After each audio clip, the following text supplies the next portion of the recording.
Bismillahirrahmanirrahim. Assalamu alaikum. Hi hard area learners. Hope you are staying safe and sound. This is Concept English Plus, जहाँ पे होती है learning entertaining through this method. Today we are talking on the concept behind present indefinite tense. Present indefinite tense का concept, इसकी mystery, इससे कब और कहाँ इस्तेमाल करना चाहिए, इस पर बात करेंगे. तो आइए बढ़ते हैं अपने टॉपिक की जानिब. आप लोगों से गुजारिश है हमारी हौसला अफजाई के लिए कॉन्सेप्ट इंग्लिश प्लस सब्सक्राइब करें, प्रमोट करें. तो प्रेजेंट इंडेफिनिट टेंस का एक जुमला है, ये दुकानदार कम तोलता है.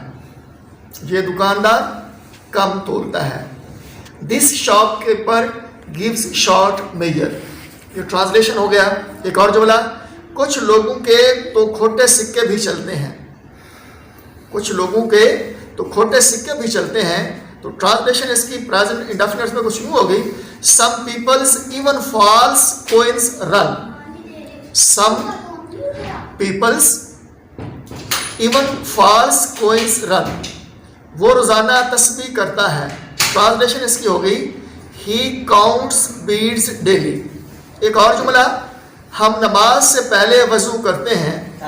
We perform ablution before prayer. ये तो एक डेमो था, हमने देखा कि ये प्रेजेंट इंडेफिनिट टेंस के जुमले हैं.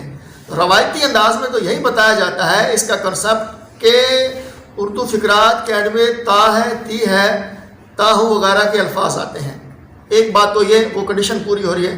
दूसरी बात जो रवायती तौर पर बताई जाती है वो ये बताया जाता है, बल्कि वो तो साइंटिफिकली भी इसको कह सकते हैं कि सब्जेक्ट सिंगुलर होगा तो वर्ब भी सिंगुलर होगा, और अगर सब्जेक्ट प्लूरल होगा तो वर्ब भी प्लूरल होगा. लेकिन यहाँ पे एक मज़ेदार बात यह है कि जब सब्जेक्ट सिंगुलर होता है तो वर्ब के साथ एस का इजाफा होता है. जब वर्ब के साथ एस लगा होता है तो वर्ब सिंगुलर होता है. लेकिन जब सब्जेक्ट के साथ एस लगा होता है तो सब्जेक्ट प्लूरल होता है. मसलन boy singular, boys plural, eat और eats. Eats singular, boys plural.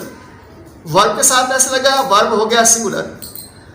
Subject के साथ एस लगा, सब्जेक्ट हो गया प्लूरल. अब ये बात करते हैं कि कंसेप्ट क्या है प्रेजेंट इंडेफिनिट टेंस को. Why we use present indefinite tense in spoken English, in daily spoken English.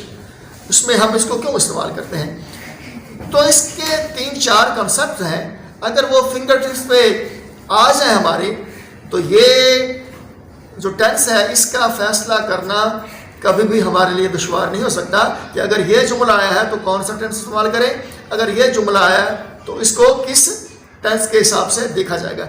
तो कंसेप्ट क्या है? प्रेजेंट इंडेफिनिट टेंस जो है ये रिपीटेड एक्शंस को बयान करने के लिए इस्तेमाल किया जाता है. रिपीटेड एक्शन, मसलन मैं अखबार पढ़ता हूँ, तुम अखबार पढ़ते हो, वो अखबार पढ़ती है, अली अखबार पढ़ता है. तो ये एक रिपीटेड एक्शन है. तो ये रिपीटेड एक्शन को जब भी बयान करेंगे प्रेजेंट इंडेफिनिट टेंस में वो किया जाएगा. जिस तरह के हमने ये कहा कि ये दुकानदार कम तोलता है, तो ये उसका रिपीटेड एक्शन है. फिर जो है इसके दूसरा जो कंसेप्ट है उसका हम कह सकते हैं कि ये फ्रीक्वेंट हैपनिंग्स को शो करता है.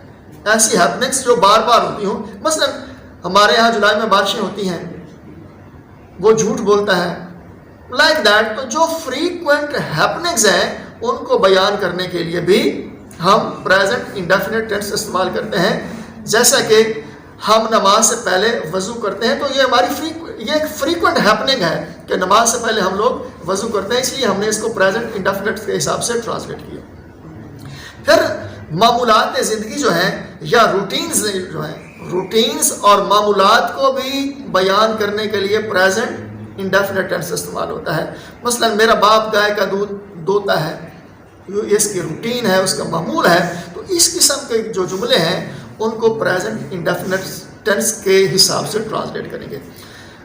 और लास्ट वाला कंसेप्ट क्या बनता है वो है कि ये हैबिट्स को भी शो करता है. प्रेजेंट इंडेफिनिट जो है हैबिट्स को शो करने के लिए भी इस्तेमाल किया जाता है. मसलन वो सिगरेट नोशी करता है, तो सिगरेट नोशी اس کی ہیبٹ بن چکی ہے، تو جتنی بھی ہیبٹس ہیں، ڈیلی روٹینز ہیں، ریپیٹڈ ایکشنز ہیں، فریکوینٹ ہیپننگز ہیں، معمولات ہیں یا روٹینز ہیں، ان کو بیان کرنا ہو تو وہ پریزنٹ انڈیفینٹ ٹینس میں بیان کی جائیں گی. It was all about the topic.